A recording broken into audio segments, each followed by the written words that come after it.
He is one of the finest administrator. अच्छा. काम त्यांचं डिसिप्लिन आहे माहिती आहे तुम्हाला. हो हो. आता मला त्यांनी बोलवलं असेल तर 4 वाजता ते संध्याकाळी एसीसी सुटले, एसीसी मध्ये कामाला 5 होते. मिनिटं आधीच ते यायचे. 5 मिनिटं आधी यायचं, त्याच्या आधी 10 मिनिटं आधी. मी एकदा लेट गेलो, मला भयंकर फायर केला. अच्छा. हा, भरपूर फायर केला. त्याच्यानंतर मला सर सॉरी म्हटलं, मला चुकलं असं. त्याच्यानंतर असं नाही व्हायला सॉरी चालेल म्हणून. आणि त्याच्यानंतर माझे आणि त्यांचे एवढे चांगले. मी एक छोटासा घरात राहायचो चेंबूरला. मी आणि पॉली काका आणि ते गेले होते ठाण्याला एक फंक्शनला. मला एवढा नाईककडे चहा प्यायला जाऊया. अच्छा. ओके. आणि छोटंसं घर, मला असं बघितलं, एकच रूम होते म्हणजे, एक रूम एक किचन होते. चेंबूरलाच राहायचे. चेंबूरला.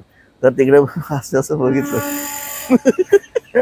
म्हणलं सर, म्हटलं मी आयुष्यामध्ये ह्याच्या रीतीने काय पैसे कमवले, त्यामुळे माझ्याकडे काय एवढं काय पैसा मोठा नव्हता म्हणून एवढं मोठं घर घेऊ शकलो ना. पण मग sir, I know regret sir, आपल्यासारखे एवढी मोठी माणसाचं चरण लागले पाय पायचं. मी म्हटलं खूप खुश आहे.